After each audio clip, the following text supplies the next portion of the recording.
Communauté La Messe Kizouk, le Seigneur soit avec vous. Bienvenue à l'Église à 2000 ans. C'est l'évangélisation 4.0. Pour Jésus, on like, on commente, on partage et on s'abonne. Et comme je le dis toujours, quand vous voyez ma tête, surtout, asseyez-vous bien et soyez très concentrés parce que j'ai toujours de très bonnes choses à vous dire. Aujourd'hui, je voudrais vous parler de 4 astuces pour bien accueillir les nouveaux prêtres qui arrivent nouvellement dans vos paroisses pour une nouvelle mission. Donc, 4 astuces pour bien accueillir les prêtres qui arrivent dans vos paroisses en cette nouvelle rentrée pastorale, pour une nouvelle mission. Vous savez, la semaine dernière, j'ai fait une capsule vidéo pour les astuces pour bien parler ou bien écrire une langue et surtout éviter les fautes d'orthographe. Là, c'était pour vous souhaiter une belle rentrée scolaire. Donc aujourd'hui, c'est pour vous souhaiter une très bonne rentrée pastorale. Et j'insiste dessus, une très bonne rentrée pastorale.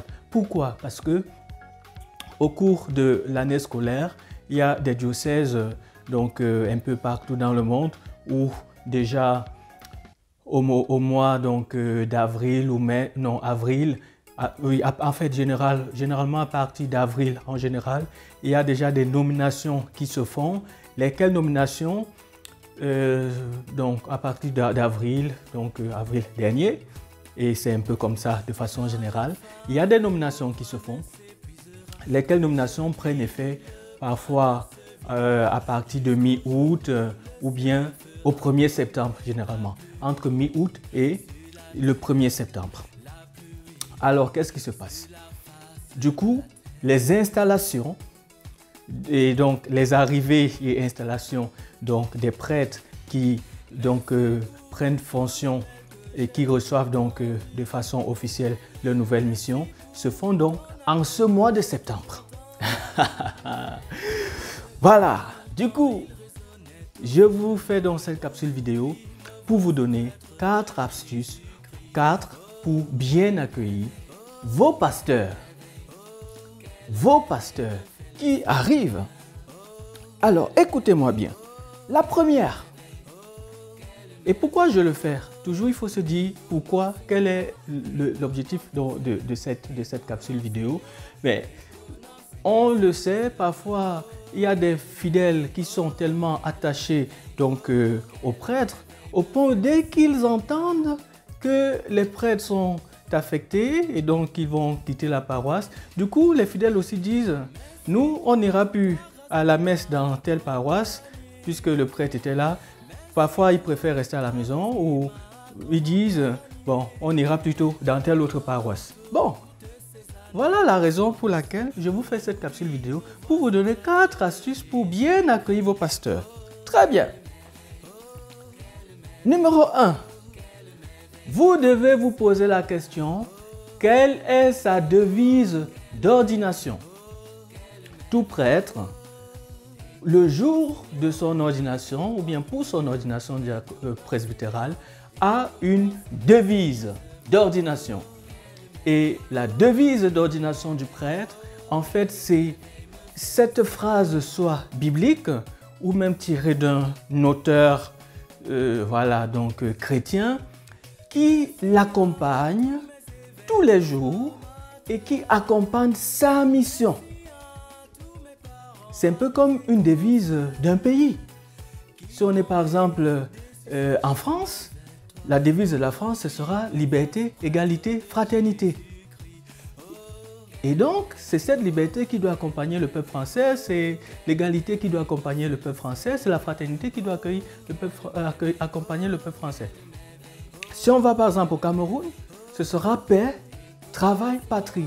Donc tous les jours, le Cameroun doit penser à la paix, tous les jours, le Cameroun doit penser à la patrie, tous les jours, le paix, travail,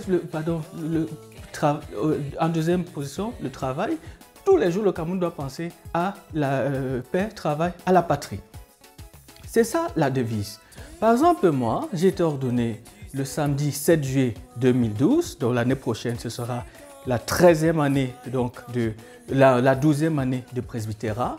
Du coup, ça fait 12 ans que je suis ordonné diacre et donc ça fait 12 ans que je suis membre du clergé. C'est pour ça que je vous donne ces astuces parce que je connais quand même comment l'Église fonctionne un peu et j'ai vu certaines lacunes et ça fait mal quand même. Ça fait mal. Moi, par exemple, ma devise d'ordination, la voici. Étonnantes sont tes œuvres. Étonnantes sont tes œuvres. En latin, mirabilia opera tua. Mirabilia, mirabilia opera tua. Oh, quelle merveille, hein? Oh, quelle merveille. Ça dit, il y a ce côté éblouissant.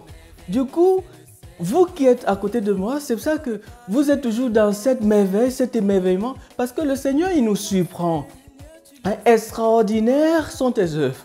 Et c'est en fait ça. Et parce que tes œuvres nous surprennent, et c'est pour ça que je suis toujours dans la joie. Quand vous m'appelez même le Padre de la joie, la joie sera toujours avec moi. La joie débordante. Et c'est cette joie que moi, je vais toujours vous communiquer. Parce que c'est ma devise. C'est ma devise. Ça, c'est moi. Et ça, je ne changerai pas. C'est mon essence. C'est ma devise. Vous n'allez pas me changer. Du coup, si vous connaissez la devise d'ordination d'un prêtre, à partir de ce moment-là, vous le connaîtrez et vous pourrez mieux l'accueillir. Ça, c'est la première des choses. Premier secret que moi je vous donne.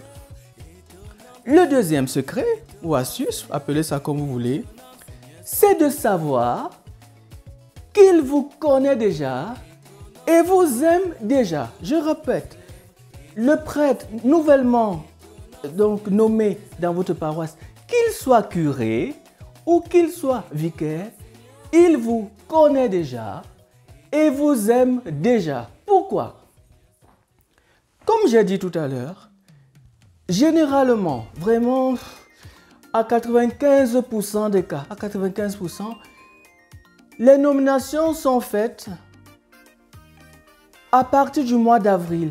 Donc, vous comprenez que entre le mois d'avril et donc mi-août, si on prend service en août ou si on prend même service au 1er septembre, vous comprenez qu'il y a eu des passations de service. Et qui dit passation de service pendant tous ces longs mois, ça veut dire que les nouveaux prêtres qui arrivent dans les différentes paroisses, et je dis bien qu'ils soient curés ou qu'ils arrivent comme vicaires, ils vous connaissent parce que les confrères sortants ont fait les passations de service. Vous savez, l'église, c'est l'église de Jésus-Christ. Donc, du coup, entre les prêtres entrants et sortants, il y a eu des passations de service. Et puis, entre les prêtres qui arrivent nouvellement sur la paroisse, ils ont aussi déjà commencé à rencontrer les équipes. Ils ont rencontré des fidèles. Du coup, ils commencent à connaître la paroisse. Il peut arriver qu'un prêtre ne soit pas très joyeux d'arriver, par exemple, dans une ville. Ça peut arriver, je le dis. Mais, parce que il y va au nom de la mission, à partir du moment où il commence à rentrer, donc, parce que il arrive, hein, pourquoi je dis qu'il peut arriver qu'il ne prenne pas la mission avec joie. Ça peut arriver. On est humain et je le dis vraiment en toute simplicité et puis en toute vérité. Pourquoi? Parce que imaginez que, par exemple, tu es dans une paroisse et puis tu as lancé un chantier.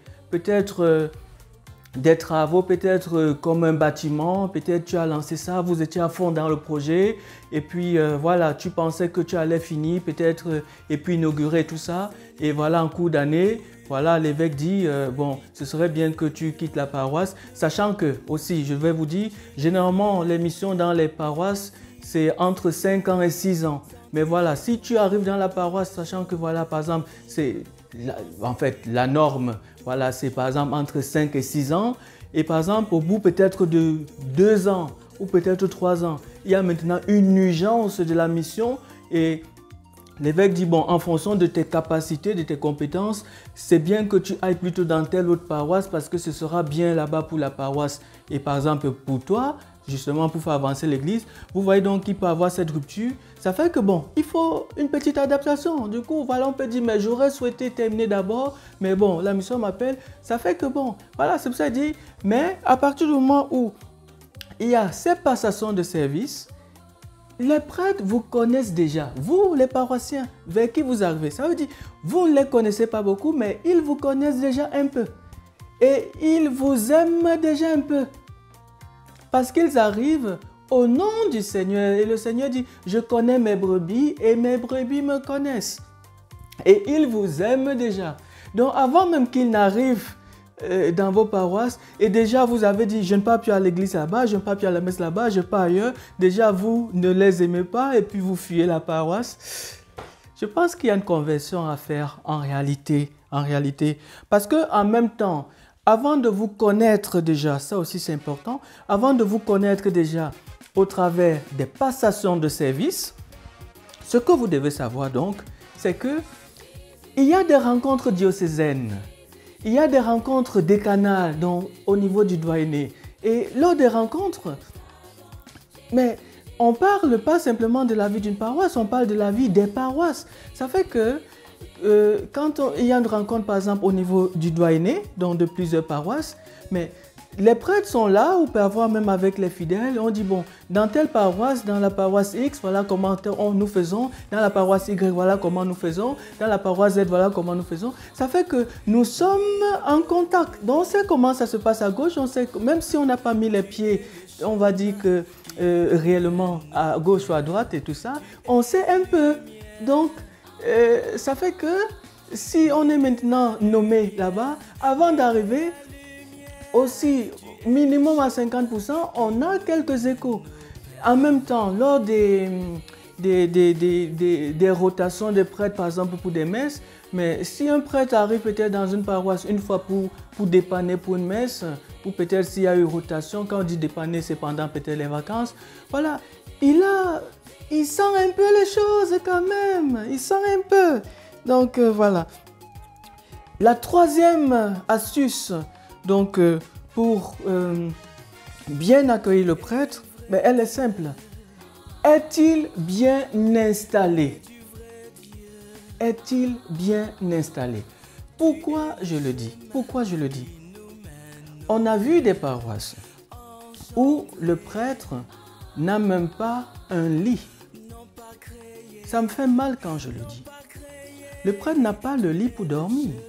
Le prêtre n'a pas le lit pour dormir. C'est vrai, certains vont dire, oui, le Seigneur dit ne prenez ni sac, ni bâton, ni ci, oui ça. Oui, mais c'est bien beau. Mais quand tu vas le dire, mais chez toi, tu as un bon lit, tout ça, une bonne couette, tout ça. Quand même, il faudra aussi qu'il dorme bien pour justement avoir assez de force pour mieux s'occuper du peuple dont il a la charge. Et j'ai eu des nouvelles, donc qu'un évêque au Cameroun, en visitant donc ses paroisses, il est arrivé dans une paroisse et il a vu que voilà, il y avait un de ces prêtres qui n'avait pas justement le lit pour dormir. L'évêque, il est rentré à l'évêché et il a pris son propre lit pour envoyer à son prêtre pour que son prêtre puisse avoir de quoi dormir. Vous voyez, ça c'est un fait. Est-il bien installé? Parfois, le prêtre n'a même pas un bureau.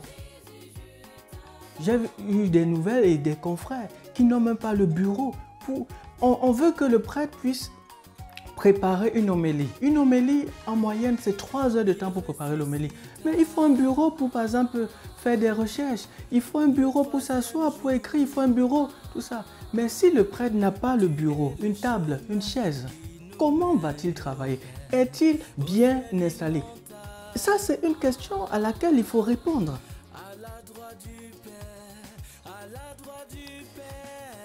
La quatrième et dernière astuce,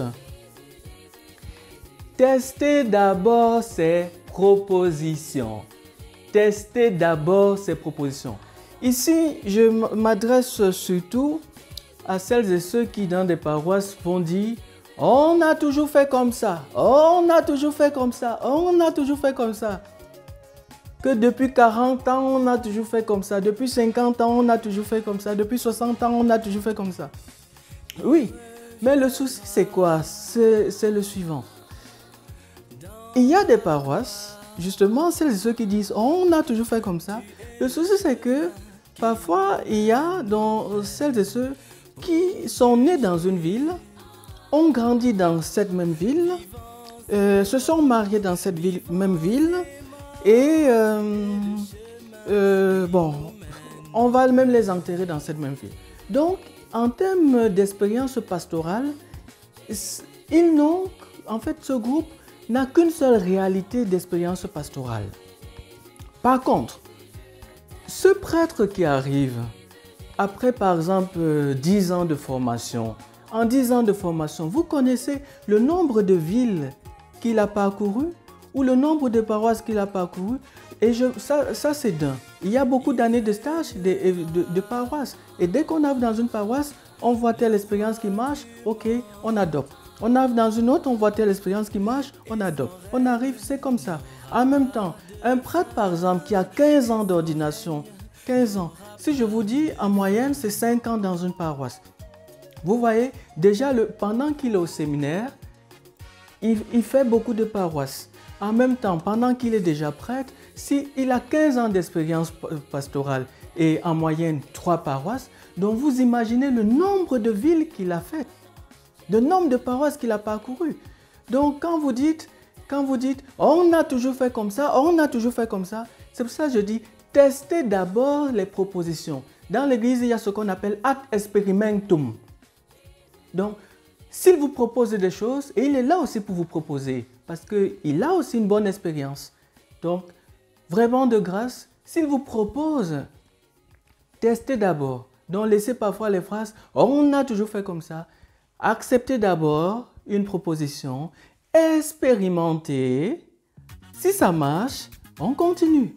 Si ça ne marche pas, lui-même il comprendra que ça n'a pas marché chez vous et il va noter. Et ailleurs, voilà, soit il pourra tester, soit il pourra dire, comme ça n'a pas marché là-bas, ok, on va plus tester. Il va retenir. Il est là aussi pour apprendre. De grâce, accueillez bien vos pasteurs cette année. Et puis, comme je le dis toujours, partagez bien cette vidéo. Voilà, donc, parce que nous sommes là pour faire avancer notre église. Et comme je dis, si vous mettez bien en pratique ces 4 astuces, je pense qu'il y aura beaucoup de joie. Vous voyez, je retombe encore dans cette joie-là, ces merveilles dans les paroisses cette année. Parce que voilà, le souhait, c'est que les paroisses soient vraiment joyeuses, que les paroisses soient vraiment accueillantes, voilà, et qu'elles soient étonnantes.